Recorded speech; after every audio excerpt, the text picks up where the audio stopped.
Olá, queridos irmãos, queridas irmãs. Estamos mais uma vez aqui na casa de Dom Gregório Paixão, onde vamos fazer aqui o nosso programa Comunhão e Vida. No programa de hoje, nós vamos tratar deste encontro de Jesus com a samaritana, a importância que o Jesus dá para a mulher e a importância deste encontro com uma samaritana. Está começando agora o programa Comunhão e Vida.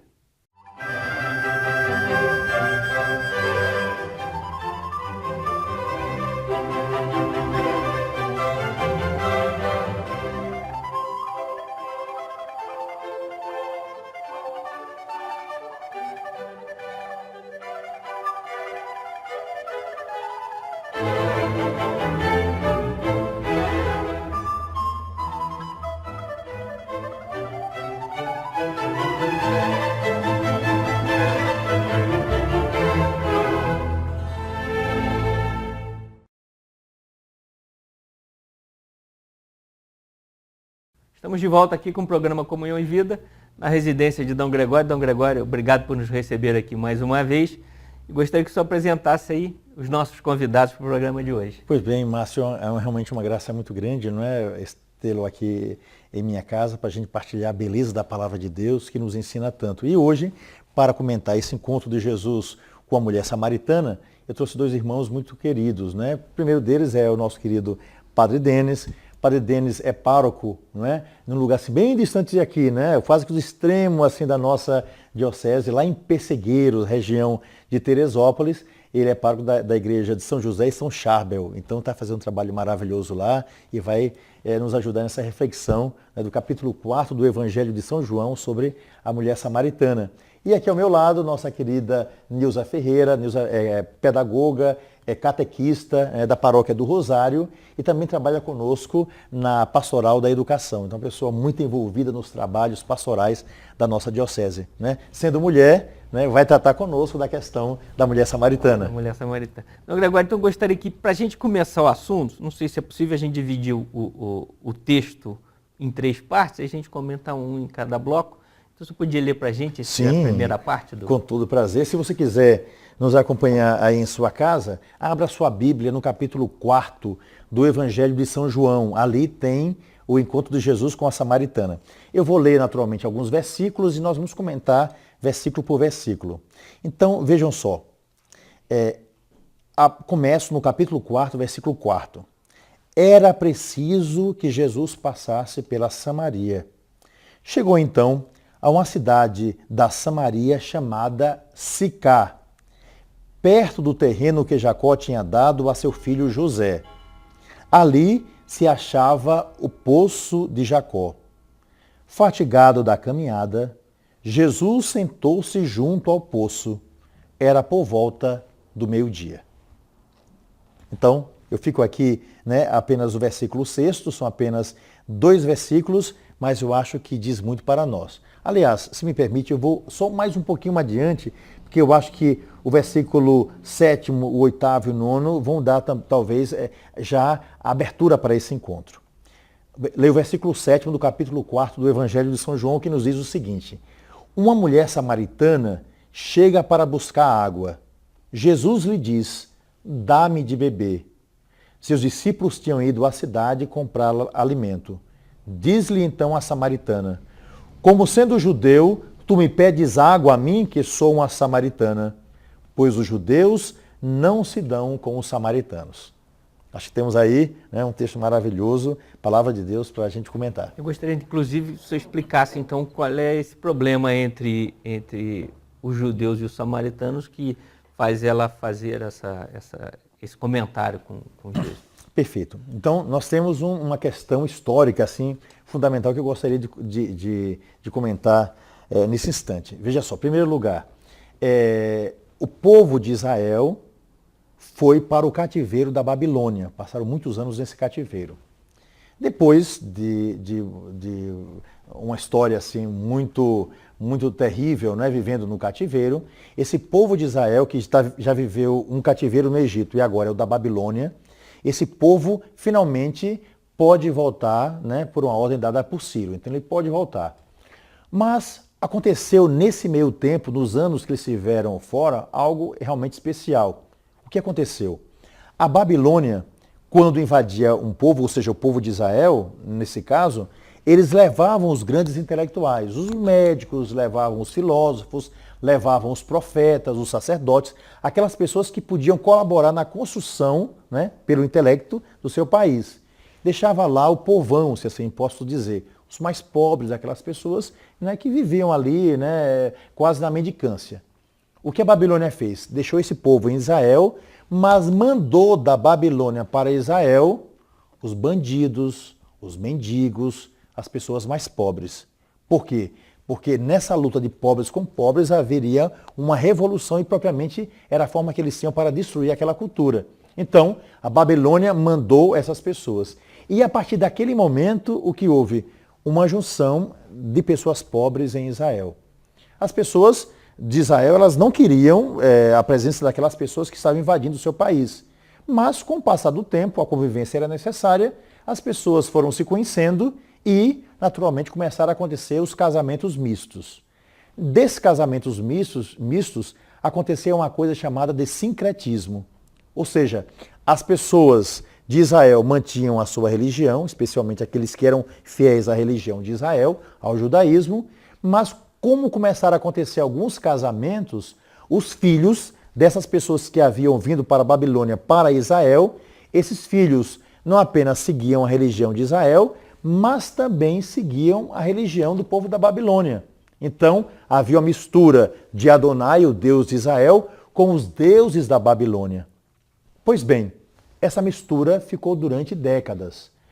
Quando finalmente Ciro deixou que o povo de Israel voltasse, né, para Israel, os intelectuais, os profetas, todo mundo pôde voltar, qual foi o resultado disso? Né? Quando eles chegaram lá, eles encontraram um povo que era meio judeu, meio babilônico. Então, houve uma raiva muito grande.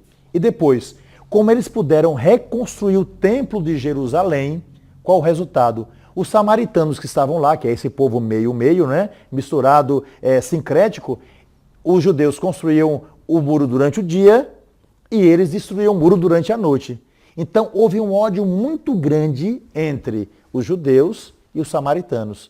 E isso perdurou durante muitos e muitos anos, até o período de Jesus Cristo. Então ainda se mantinha, porque eles percebiam pelo trajar, pela religião e pelo modo de agir, quem era judeu puro, Jesus era um judeu puro, e quem era misturado, sincrético. Então o encontro de Jesus com a samaritana vai quebrar justamente essa barreira. Jesus vai dialogar com o povo que era amigo do seu povo. Jesus vai chamar os samaritanos para que eles também participem da grande graça que é essa vida nova através da sua presença em nosso meio. Então, para todos está reservada a salvação e Jesus nos mostra isso quando ele dialoga com o povo samaritano. Mesmo o povo judeu não querendo os samaritanos, Jesus acolhe os samaritanos. Fazemos a partir daquele momento parte de um único povo. A todos os povos, né, foi dada a salvação. E Padre Denis, interessante porque essa questão, né, dos judeus e dos samaritanos e também do fato de ser uma mulher, né, que naquela sociedade machista era colocada assim como se fosse uma pessoa de menos importância, né, as mulheres na sociedade, não é isso? De fato, né? Nós vemos que Jesus vai quebrar realmente muitas barreiras, né? Quando inicia o diálogo com essa mulher. Com relação a essa questão dos samaritanos, se nós recordarmos, em outro lugar do Evangelho é mostrado, né, como Jesus chegou mesmo a ser expulso por eles, né, não deixaram que Jesus passasse pelas suas terras. Era realmente uma grande questão histórica que gerou esse ódio. E ainda mais o fato de ser uma mulher, né, como nós sabemos, as mulheres eram extremamente desvalorizadas naquela época, né. Esse posicionamento de Jesus realmente é algo inovador, nós podemos dizer, né? Realmente inovador. E hoje nós falamos com muita facilidade de quebras de paradigmas, de vencer, né, certos preconceitos, mas vamos lembrar que essa não era a cultura da época, né? Isso realmente é algo que sequer passaria pela mente de um judeu comum. De modo que realmente a atitude de Jesus, além de ser uma grande superação dessas questões realmente de históricas e de vingança e tudo, como Dom Gregório bem colocou, é realmente algo que valoriza em extremo a mulher, né? a gente vê Jesus que recupera a dignidade daquele que está ali e que se deixa, né, tocar por ele. Jesus vai dialogar com aquela mulher e vai realmente colocá-la numa outra posição. Verdade. Agora, a gente, assim, citando isso, eu me lembrei o seguinte, existem aí muitos simbolismos, não é? Um deles é o fato de ser meio-dia. Né? Por que meio-dia é um horário simbólico? Veja só, Márcio, aqui diz o seguinte, no versículo 6, fatigado da caminhada, Jesus sentou-se junto ao poço. Então, primeira coisa, né? E aí, chegando à sua pergunta, era por volta das 12 horas do meio-dia. Veja só, por que meio-dia? Porque meio-dia o sol está a pino, está no meio da cabeça da gente. Então, se o sol está no meio da cabeça, não existe sombra. Então, naquele instante, ninguém podia se esconder. Nem Jesus esconderia a sua divindade, ele não podia se esconder, nem tampouco aquela pessoa que estivesse ali podia esconder qualquer coisa da sua vida. Então é para mostrar que ao meio-dia, em luz plena, não é? Deus vai mostrar toda a realidade, vai mostrar tudo aquilo que estava oculto, estava escondido. E é interessante que nós vamos ver, né, nos próximos blocos, que vai chegar um determinado momento que Jesus vai dizer que o Messias sou eu que falo com você, vai dizer a samaritana. E vai revelar também todos os segredos das samaritanas. Ou seja, ninguém pode se esconder diante de Deus. Ninguém pode se esconder diante de Jesus Cristo, né, das suas sombras. Nenhum de nós pode dizer, Deus não vê esse pecado, Deus não vê essa limitação. Então, a palavra meio-dia significa dizer, sol a pino, não existe sombra, toda a verdade vai ser revelada. Dom Gregório, nessa passagem também, a gente vê que as mulheres, por ser meio-dia, elas estariam em casa. Isso.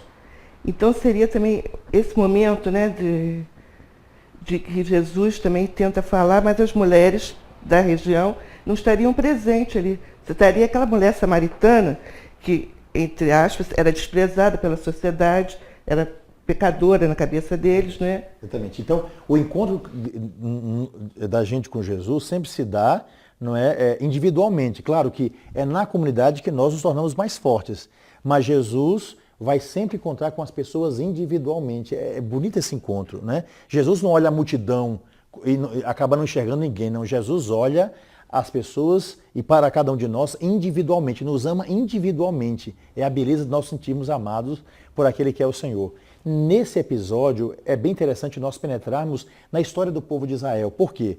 Porque ninguém vai pegar ao meio-dia água naquela fonte. É interessante, não é? Foi bom você tocar nesse ponto, Nilza. Porque, veja só, aquela mulher vai ao meio-dia por quê? Porque ela tem uma história péssima. Ela já teve 5 maridos, certamente, talvez até tirando de outras mulheres. Ela está no 6º marido.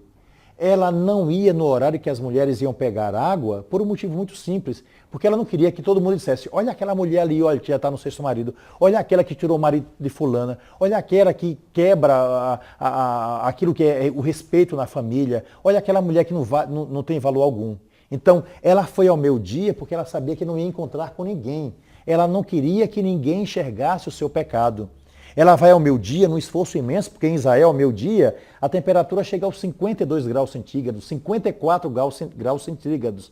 E essa mulher, ela vai nesse horário tão terrível, porque ela sabia que ali ninguém, não é, ia poder enxergá-la. Então, ela devia ir entre 5 e 6 horas da manhã no máximo, né? Geralmente em Israel se pega água entre 4 e 6 horas da manhã. Ela não vai nesse horário, onde as mulheres estavam ali carregando água, para não ser vista. Ela vai ao meio-dia para não ser vista. E é exatamente nesse horário que Jesus está ali, né, para encontrá-la. É isso aí, estamos chegando no finalzinho do nosso bloco. Nós vamos dar uma paradinha para os comerciais, mas voltamos já. Você fica aí com a gente, não saia daí, nós já voltamos.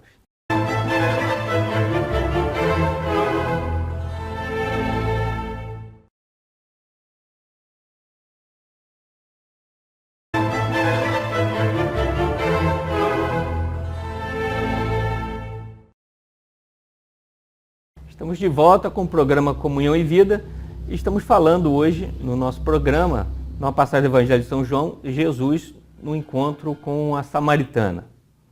E o padre Denis queria fazer uma pergunta a Dom Gregório, né? Sim. Um outro simbolismo interessante desse texto é o próprio local onde ocorre o encontro do diálogo.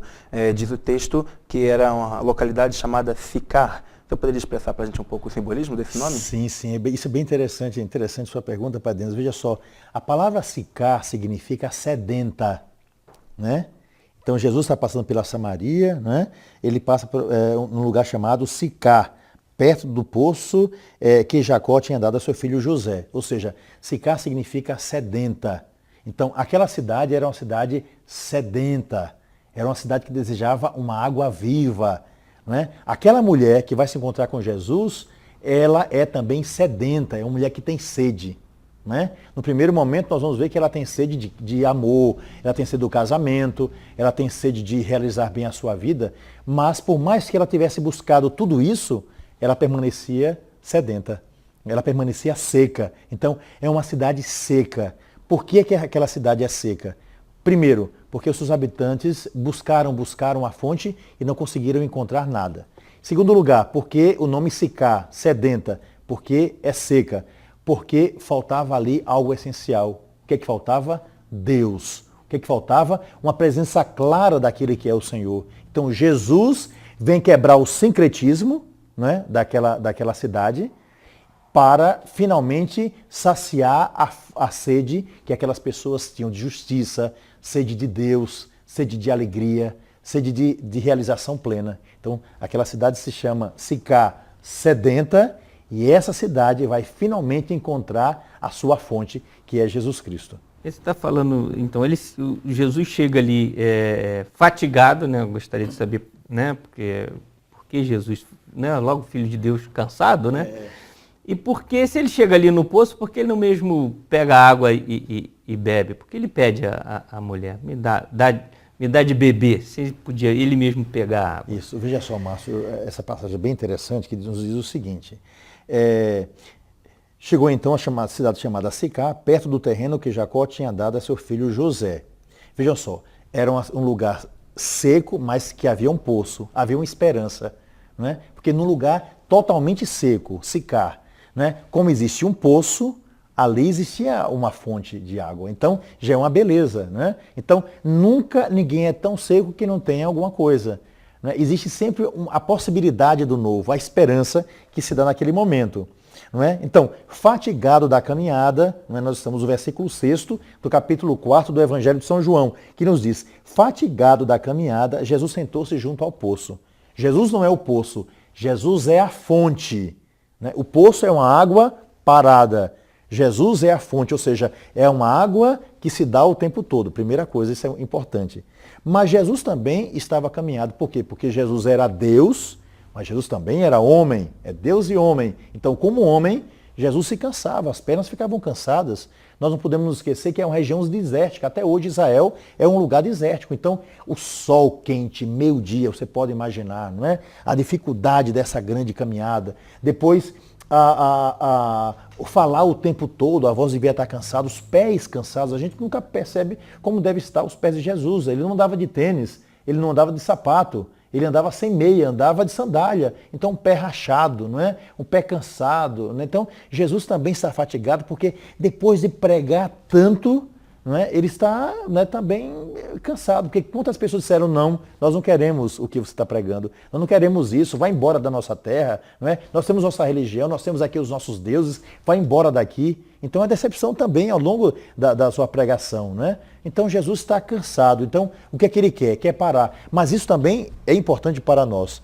Em meio às loucuras da nossa vida, em meio ao corre-corre, né? Há tantas coisas, tenho que responder e-mail, tenho que responder Twitter, tenho que mandar mensagem pelo Twitter, tenho que responder a WhatsApp, tenho que responder a correspondência, tenho que pagar a conta de água, a luz, o meu filho me pede alguma coisa, né? A minha filha quer, tem um casamento para preparar, as dificuldades com a minha mulher, com o meu marido, em meio a tantas coisas, às vezes nós nos fatigamos. O que nós temos que fazer? Temos que parar. Se Jesus parou, se lá no livro, né, no capítulo 1 do livro do Gênesis, Deus descansou no 7º dia, depois de 6 dias da criação, então nós também precisamos parar, porque senão a gente vai enlouquecer. Então Jesus também parou. Isso é muito bonito. Ele também se cansava. Né? E nós nos cansamos, temos que parar, como o próprio Jesus parou. Dom Gregório, nesse pedaço, também a gente vê que ele está procurando uma alma seca, né? Jesus está ali à procura disso, não está procurando essa água. Né? Ele está querendo encontrar uma alma seca, precisando dessa espiritualidade toda dele. E nos dias de hoje, como o senhor falou, há muitas pessoas procurando isso na nossa cidade, né? Nas nossas paróquias, nas nossas escolas. E será que nós estamos vendo essas pessoas? Exatamente. É fundamental enxergar. Jesus foi ali e enxergou essa mulher. Né? Agora, tem uma passagem aqui bem interessante sobre isso que você falou, né? Eu concordo plenamente. Né? Às vezes nós estamos secos e tudo, né? Não queremos nem mais rezar, não aguento mais isso, falo tanto com Deus, parece que Deus, né, não fala para mim. O Papa Francisco tem uma palavra tão bonita, não é? Deus nunca, né, nos deixou de dar o seu perdão.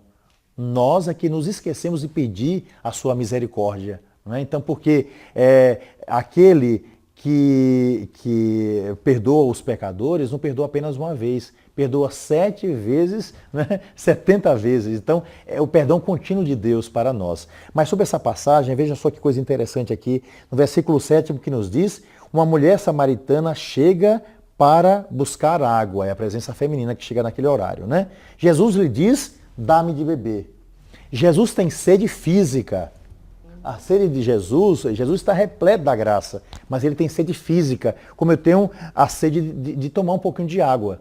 Mas, nesse caso específico, é uma coisa bem interessante, porque aquela mulher, ela não tem sede de água, ela tem sede de uma vida nova, ela é uma pessoa seca. Né? E é com essa pessoa que Jesus vai partilhar a história, porque é a essa pessoa que Jesus vai matar a sede. Por quê? Ele é a fonte, só ele tem condições de matar essa sede que nós temos, né, do novo. E aquela mulher desejava realmente o novo na sua vida. Por que, eu tinha feito a pergunta, ainda não me respondeu, por que ele pede água? Ela não foi, ele não podia ter pego a água lá. Isso é interessante, né? É verdade, Márcio. Porque a iniciativa é sempre de Deus. Devia ser aquela mulher que, mais frágil do que Jesus Cristo, devia dizer, me dê de beber. Né? Pega essa água para mim. Mas não.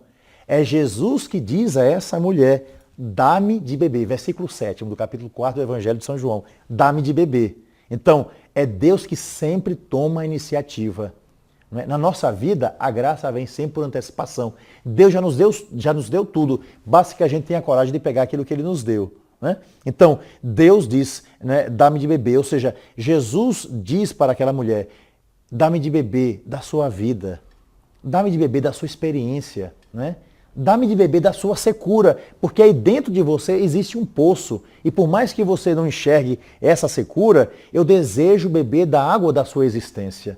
Né? Eu amo você e sei que aí dentro, por mais que você seja de sicar, que significa sedenta, você tem alguma coisa, não é, que eu possa aproveitar para resgatar a sua própria vida, a sua própria existência. Santo Agostinho tem uma frase muito sábia, muito bela, que eu gosto muito, ele diz sempre, não busque a direita, não busque a esquerda, a verdade está dentro de você. Então Jesus queria resgatar aquela verdade que Deus havia colocado no coração daquela mulher e que aquela mulher não conseguia enxergar. E ela buscou tanto a direita e a esquerda e não conseguiu encontrar nada. A mesma coisa acontece conosco. Buscamos aqui, buscamos acolá, buscamos no norte, no sul, no leste, no oeste, não encontramos onde a gente encontra. Né? No oriente da nossa vida, ou seja, é orientar a nossa existência para Deus, é buscar o norte, ou seja, nortear a nossa vida para o Senhor. Então, Jesus queria que aquela mulher encontrasse o seu norte, e ela vai encontrar. O mais curioso que o senhor está falando que é Deus que dá o primeiro passo, né? Que é Ele que toma a iniciativa, o mais curioso que essa passagem é muito clara porque ele pede água e ela não dá imediatamente a água, né? Ela ainda questiona, né? Exatamente. Então vai existir um diálogo, né, entre a mulher e Jesus. Veja o que ela nos diz aqui, né, nessa passagem do versículo 7º e versículo 8º, né? Já no versículo 9º, melhor dizendo. Diz então a samaritana, como sendo judeu, tu me pedes de beber a mim que sou samaritana? Não é? Pois os judeus não se dão com os samaritanos. Essa segunda parte nós já explicamos, mas como sendo judeu, como é que você me pede água a mim que sou samaritana? Sabe o que é que aparece naquele instante, Márcio, na vida dessa mulher? Uma coisa chamada baixa estima. Né? Eu sou mestiça, né? Eu não sou puro como você, Eu venho de um povo aqui que eram os pobres que foram mandados para cá. Eu moro na periferia, não é? Eu sou negro, eu sou indígena, não é? Eu sou pobre, eu não tenho formação intelectual. Naquele momento, toda a baixa estima dessa mulher aparece, né? Tecnicamente se chama alta baixa estima, né? Então ela está lá embaixo, né? Então ela se sente inferior. Jesus não está preocupado nem com a raça, nem com a cor, nem com a cultura, nem com a inteligência. Não está preocupado absolutamente em nada. O que Jesus deseja é o coração daquela mulher, né? E esse coração, qualquer coração, pode ser resgatado quando nós amamos o Senhor. Então, é interessante como essa mulher se mostra arrasada. Por quê? Porque as suas escolhas foram péssimas. E todos nós somos responsáveis pelas nossas escolhas. Infelizmente, ela escolheu errado. Não é como nós também podemos escolher errado. Escolher certo é escolher o Senhor. Escolher certo é escolher a graça de Deus em nossa vida. Escolher certo é escolher a beleza que se realiza através daquilo que nós temos de melhor em nossa existência. Então essa mulher faz essa pergunta porque ela está no fundo do poço. Não é? E acho curioso, assim, o senhor falando de baixa estima, acontece muito com a gente, por exemplo, quando a gente peca, a gente se sente assim, né, inferiorizado. E de repente, ao invés de procurar uma confissão ou procurar se reconciliar, a gente acaba se afastando por vergonha ou por se sentir menor, né? Isso acontece muito. Exatamente. Veja a passagem seguinte aqui, a partir do versículo 10º, né? Jesus lhe respondeu: se conhecesses o dom de Deus e quem é que te diz, dá-me de beber, tu é que lhe pedirias e ele te daria água viva. Ela então lhe diz: Senhor, nem sequer tens uma vasilha e o poço é profundo. De onde, pois, tiras esta água viva? Então, veja só que interessante. Primeiro, Jesus se mostra: minha irmã, se você conhecesse o dom de Deus, não é? E quem te pede, ou seja, sou eu. É o próprio Deus dialogando com o homem, né? Então, ela diz: nem sequer tens uma vasilha. Ou seja, para que Jesus precisa de vasilha se Jesus é a fonte? Né? Por acaso uma cachoeira precisa de uma vasilha? Então Jesus é a cachoeira, a fonte que jorra o tempo todo. Então ela não compreende e ela pergunta se ele não tem uma vasilha. Depois ela diz: e o poço é profundo.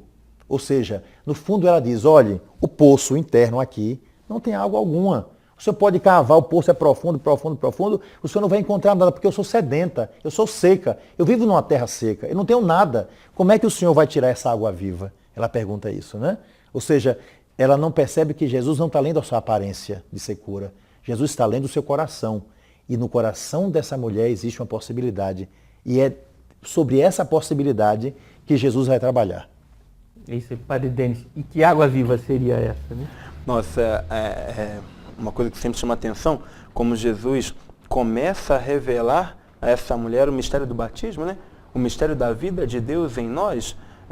De fato, nós sempre lemos esse evangelho no período da quaresma e chama atenção isso, né? Que é quando a liturgia vai nos introduzindo, de fato, esse mistério do batismo, que é o auge, né, da celebração pascal, né? E como Jesus vai realmente introduzindo essa mulher de forma extremamente paciente, de forma extremamente bonita. E eu sempre vejo nisso um modelo para nós também, né? Como uma catequese, uma catequese que realiza, né? De fato, Jesus vai aos poucos introduzindo essa mulher no mistério da vida de fé. Ela não compreende, como Dom Gregório disse, ela tem ainda uma visão superficial até sobre si mesma, mas, de fato, né, a água do batismo, essa água viva que vem de Deus, né, e que realmente é a única que pode suprir a secura humana, né? A secura do ser humano com baixa estima, desse ser humano que não vê mais em si mesmo a possibilidade de mudança, que muitas vezes nós estamos assim, né? A gente ouve tanto, né? Eu já errei tanto que para mim não tem mais jeito, eu já errei tanto que acho que nem Deus me perdoa mais. Jesus vai mostrar, né, que sempre essa água pode restaurar, né? É muito belo esse texto. E é o papel de nós, igreja, nesse momento, sair à caça dessas pessoas, né? É o que o Papa pede, que nós estamos pedindo, a verdadeira missão, que seria acolher essas pessoas para dentro do nosso meio e dar essa água, mostrar essas pessoas o dom de Deus, o amor que ele nos dá, né? Aliás, o Papa, que é discípulo, né, como nós, de Jesus Cristo, ele diz uma palavra muito bonita, que é o que a gente lê nas entrelinhas do Evangelho. Ele diz: olha, as portas das igrejas precisam estar abertas, né, 24 horas por dia, não é? Mas não é apenas estarem abertas para que as pessoas venham para a igreja. Elas precisam estar abertas para que a gente tenha coragem de, olhando a porta aberta, a gente tenha coragem de sair para ir lá ao encontro daquele irmão que não tem coragem de chegar até aqui. E é esse irmão seco, mas sedento de uma vida nova, né? É esse irmão que nós vamos pregar a graça do Evangelho. É esse irmão que nós precisamos estender a mão, não é isso? Nós vamos dar uma paradinha para os comerciais e voltamos já no próximo bloco.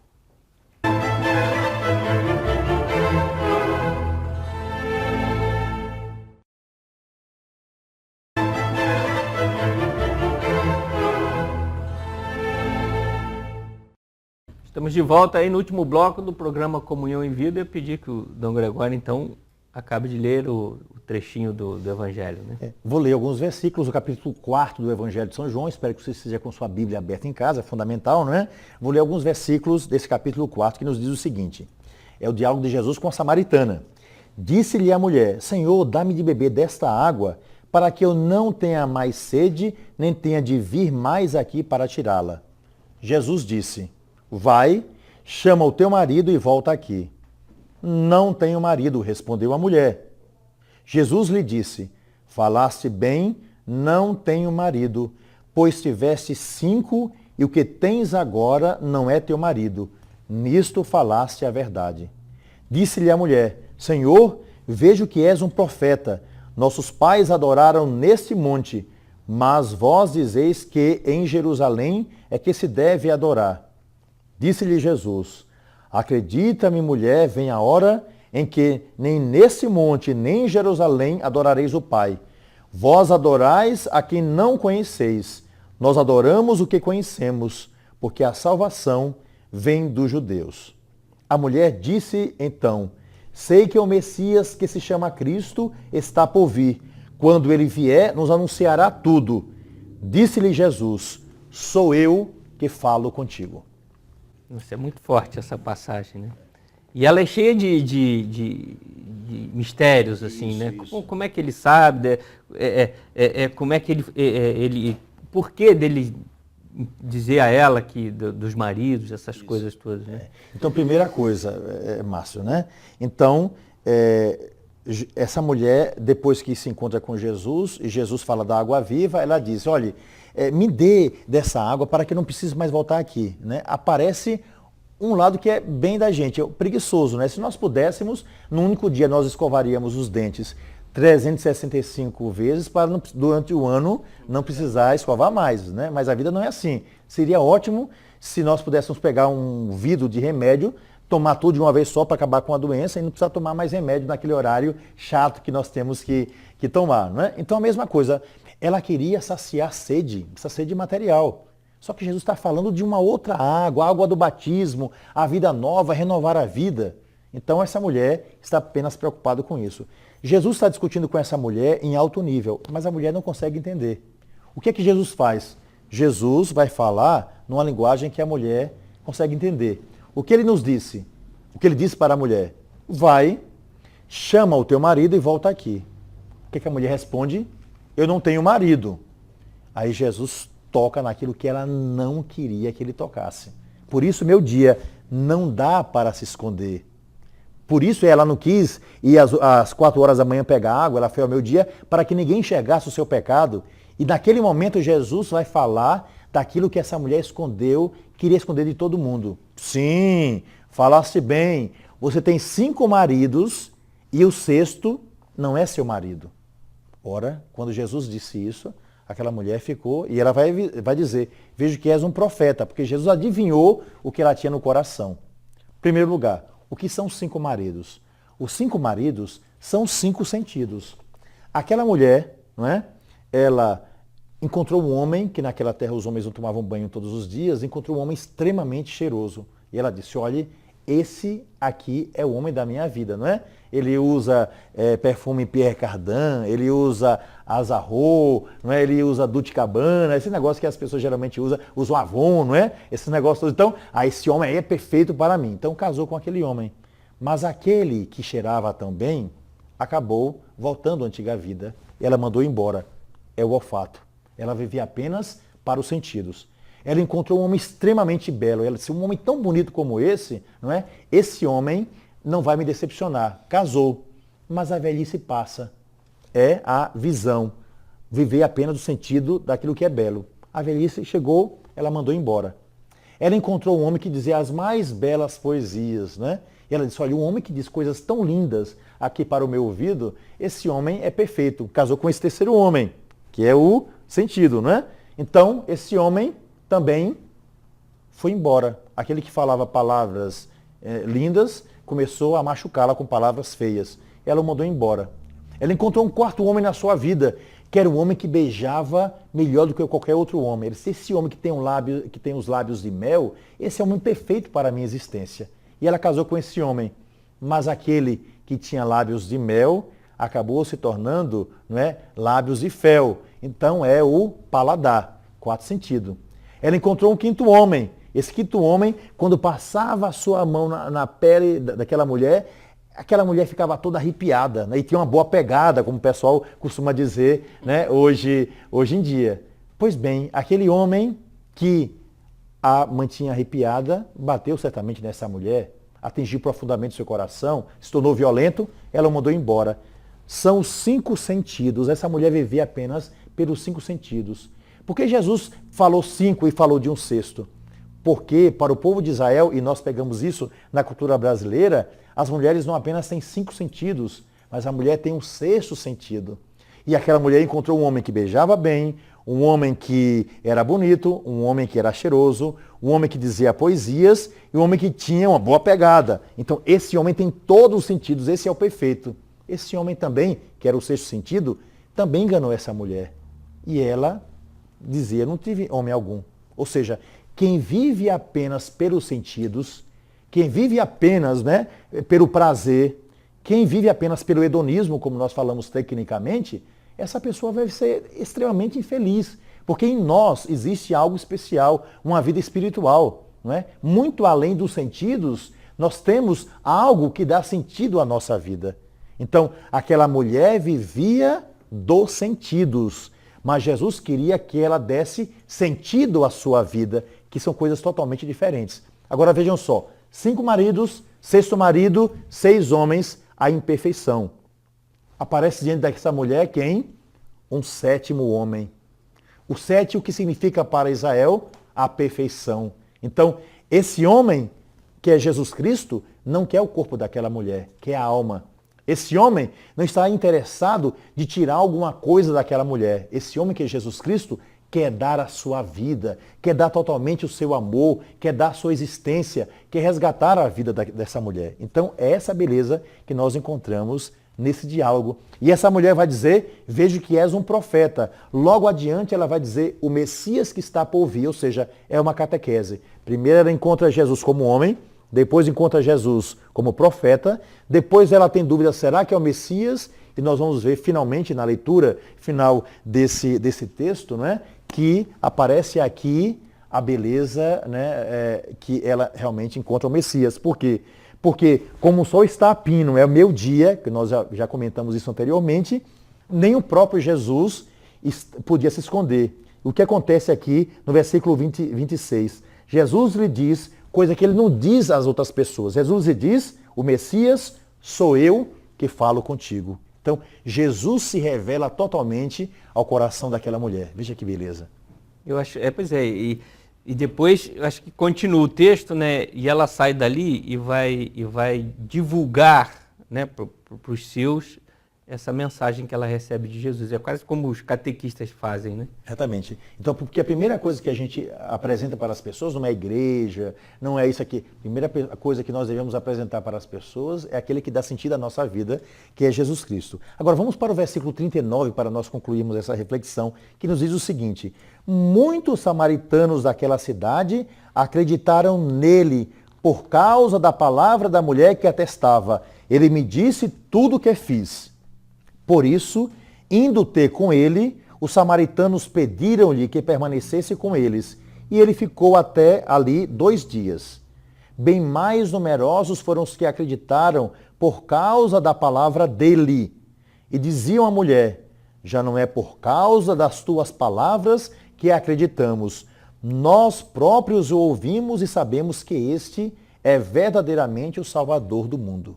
Então veja só o que é uma catequese, né? Então, pegando vagarosamente, muitos samaritanos saíram da cidade porque a mulher deixou Jesus, é bonito uma passagem, não é que ela larga o cântaro e vai encontrar Jesus. Por que essa mulher larga o cântaro? Porque quem encontrou a fonte não precisa mais de um cântaro. Né? Quem encontrou a fonte, que é Jesus, não precisa mais de um pouquinho de água. Então ela larga o cântaro e vai até a cidade pregar o nome de Jesus. Ela se torna o quê? Uma evangelizadora, ela se torna uma catequista, né? Levando Jesus Cristo, levando a palavra viva que é Jesus. Depois, o que ela faz? Ela prega aqueles homens.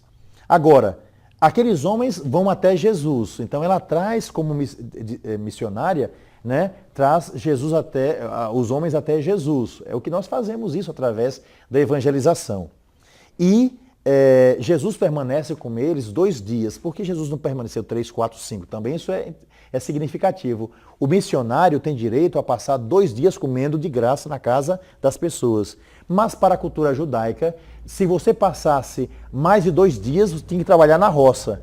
Como Jesus não era um missionário, Jesus não ia pegar o cabo da enxada ali para trabalhar com o pessoal. Ele ficou 2 dias, pregou e continuou o seu caminho. É um missionário, né? Não apenas um trabalhador da roça. Depois, outra coisa importante, não é? Bem mais numerosos foram aquelas pessoas que creram por causa da palavra dele, não dela. Então, ou seja, nós apresentamos Jesus às pessoas e finalmente as pessoas vão ficar com quem? Com a palavra de Deus. E finalmente eles dizem para a samaritana, né? Isso é que eu acho mais bonito, que é a conclusão do capítulo, né? Vejam que palavra bonita os samaritanos dizem, né, a Jesus, né? E a nós todos. Já não é por causa das tuas palavras, mulher, que nós acreditamos, mas nós próprios o ouvimos e sabemos que este é verdadeiramente o Salvador do mundo. Então, qual é o nosso trabalho como evangelizadores? É apresentar Jesus, apresentar a palavra de Deus, mas não deixar as pessoas dependentes de nós. Eu não vou à igreja por causa do padre, por causa do pastor, por causa disso, ou seja lá de quem for. Eu vou por causa de quem? Por causa de Jesus Cristo. Porque eu tenho que dizer, já não é mais por causa da pregação de A, de B e de C, por causa de tais milagres que eu acredito em Jesus. Mas eu próprio fiz a experiência para dizer, eu sei que Jesus é verdadeiramente o Salvador da humanidade.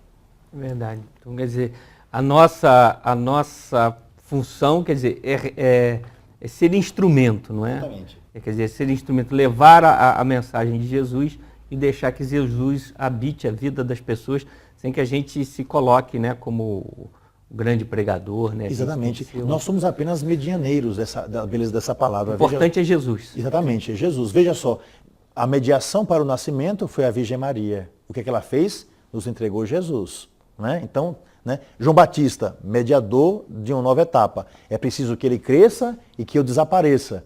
Os apóstolos, a mesma coisa. Eles pregam Jesus Cristo. Nós devemos, o tempo todo, fazer a mesma coisa. Então, todos nós somos mediadores, se assim posso dizer, não é?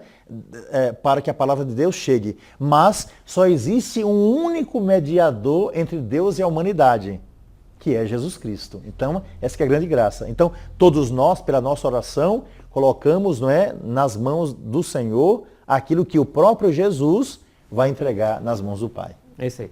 Chegamos aí ao finalzinho do nosso programa. Quero agradecer a professora Nilza e o padre Denis aqui pela presença no nosso programa. E agradecer também por nos ter recebido aqui na sua residência mais uma vez, Dom Gregório. E pedir aí que o senhor encerre nosso programa, lembrando da sua historinha. Todo programa tem a historinha, né? Certo, certo. Então eu vou tentar contar uma historinha para vocês, né, por causa da Samaritana, uma história que tem a ver com mulher, que tem a ver com amor, que tem a ver com entregar-se totalmente, né, no coração de Deus. A história diz o seguinte, e é contada pelos índios coroados que viveram aqui em Petrópolis, né, como também lá em Teresópolis, né, toda essa região serrana aqui do Rio de Janeiro. Eles nos contam uma história que eu acho maravilhosa e que pode nos ajudar nessa reflexão. A história diz o seguinte, que no passado, lá, né, no muito passado, todos os rios eram de águas doces. Inclusive, o grande e maior de todos os rios, que é o oceano. O oceano também era, todo ele, de águas doces. Pois bem, um dia, uma mulher de sal que habitava aqui nessa área serrana, vendo aqui da Serra Velha, não é? Lá embaixo, o grande oceano de águas doces, ela ficou apaixonada por aquele rio que ela não conhecia, que era tão grande. Pois bem, ela desce a serra e vai até esse grande rio de águas doces que nós chamamos de oceano. Chegando lá, essa mulher ficou apaixonada pelo canto desse grande rio com as suas ondas. E o que ela faz? Sabendo da fragilidade do seu corpo, porque ela era toda de sal, ela fica distante, observando o seu amado rio. Mas, com o passar do tempo, o grande oceano também, vendo a presença daquela mulher que nunca aparecera por ali, ele também fica apaixonado por aquela mulher. E o grande oceano começa a cantar cantigas de amor, não é, para aquela mulher de sal, pedindo que ela ingresse nas suas águas. Mas a mulher de sal, conhecendo a fragilidade do seu corpo, ela não vai fazer essa experiência. Mas, você sabe, ninguém resiste a um grande amor. Depois de muita insistência do oceano, aquela mulher resolveu fazer essa experiência. E essa mulher de sal começa a ingressar no grande oceano de águas doces. E à medida em que ela vai ingressando, ela vai derretendo de amor por aquele imenso oceano.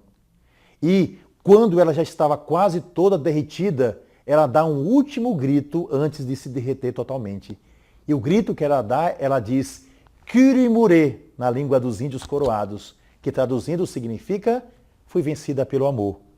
E a partir daquele momento, graças a essa experiência, as águas doces do grande oceano se transformam em águas salgadas. Portanto, o que eu posso dizer para você, querido irmão, querida irmã, deixe-se vencer pelo amor. O profeta nos diz, né? Seduziste-me, Senhor, e eu me deixei seduzir. Numa luta desigual, dominaste-me, Senhor, e foi tua a vitória. Que a vitória seja sempre a vitória de Deus em nossa vida. E que nós, penetrando na beleza de Deus, né, gritemos, como gritou aquela mulher de sal, Kyrimure, fui vencido, fui vencida pelo amor. E que o amor ingresse na sua casa através da bênção que agora nós daremos. O Senhor esteja convosco. Ele está no meio de nós. E abençoe-vos o Deus Todo-Poderoso, Pai, Filho e o Espírito Santo. Amém.